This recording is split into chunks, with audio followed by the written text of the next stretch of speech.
YouTube was Shakur back with another banger. In this video, Mikey Garcia says Tank versus Shakur Stevenson is a dull fight. I'm also going to talk about why people keep ruining big fights by discrediting them before they even happen. Let's get it. First of all, Mikey said that Tank versus Shakur would be a dull fight. His exact words, some dumb shit. He says, I'm not a fan of that fight. I do believe Shakur Stevenson is a great fighter as well as skills go. He's got the talent, he's got the skills. He says he's a great boxer with super talent, with speed and reflexes and counter-punching ability. He's one of the very best, but I'm not a fan of that fight. Shakur Stevenson is going to fight his fight regardless of what the critics and fans want to see, as he should. Right? Because if Shakur Stevenson don't fight the fight, if he fights the fight you want him to, he's gonna lose, right? You gotta understand, the critics want Shakur Stevenson to fight a fight that makes him lose. That's what they want him to do, right? That's literally what they want him to do. That's what they want Floyd to do. That's what they want Bud to do. That's what they want Andre Ward to do. That's what they want Devin to do. That's what they wanted every black fighter to do. Why would you listen to a critic? Why would you take advice from a critic? Unless it's constructive criticism, that they just criticizing to criticize, why don't you take their advice?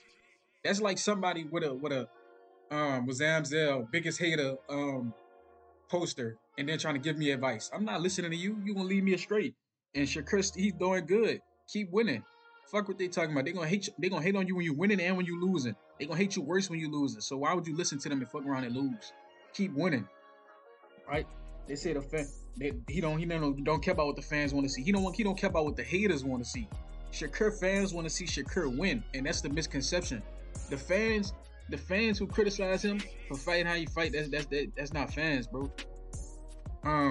If you have a constructive criticism and you want him to be more aggressive, that's one thing.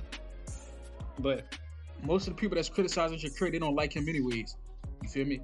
But like I'm saying, like Mikey said, he's going to fight his fight, and that's fine. It's his style. He's a boxer, counterpuncher, and winning is winning for him. As a fight fan, that turns me off. As a fighter, I applaud him to understand. I give him all the respect for his skills. Okay, Mikey, you said as a fan that turns you off. Well, you fought in the sport, so you know what it's like. So you should think more of it from a fighter standpoint. That's what Mikey should be coming from a fighter standpoint, right? Stop thinking from a fan standpoint, because you actually got in the ring and know what it's like. You fight whatever style is beneficial to win. You don't go out of your way to appease the fans and risk losing, because they gonna be here for you today and they gonna hit on you tomorrow. I remember everybody saying Devin Haney was the next up, the next big thing. Till you lost to Ryan, now the whole internet hate him. They'll switch up on you. So why go out your way to appease them when they'll switch up on you?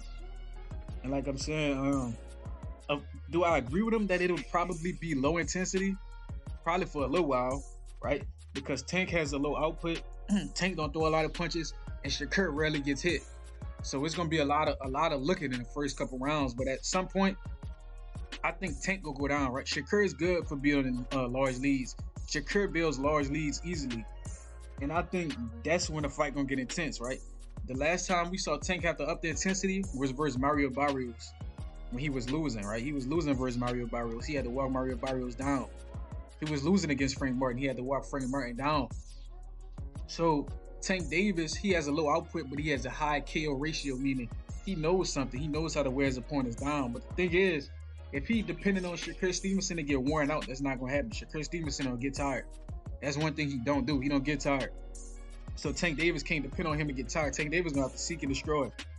And that's why I'm saying the fight going to be low intensity for a while, but I guarantee you Tank going to have to come find Shakur how he did Mario Barrios.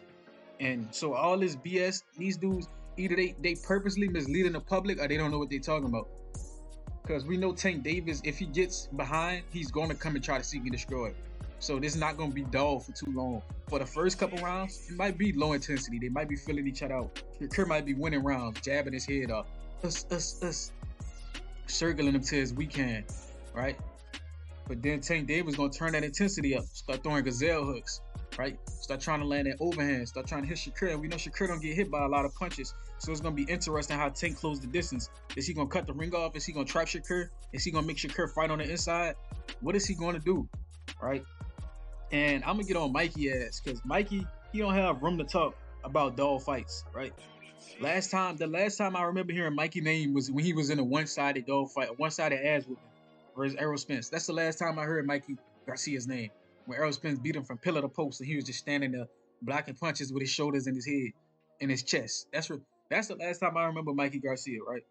So I don't think he got a lot of room to talk about dog fights because that was one of the most dog fights. It was a one-sided entertaining ass whooping, but he ain't fight back. You feel me? That was dog. So how he gonna talk about dog fights and try to criticize when he got his ass whooped by Errol, right? And, I mean, if that's the type of advice you want to take from a dude that went out like that, you go for it, Shakur. You feel me? If you want to take Mikey Garcia advice, we saw how Mikey went out against Errol, so he not really want to talk about dog fights, right? At least Shakur winning at the end of the day, right? Mikey got his ass whooped, and he ain't nothing y'all can say to change that. He got his ass whooped, and at the end of the day, bro, it made me mad because it's pretty much just excuses being made why the big fight shouldn't happen.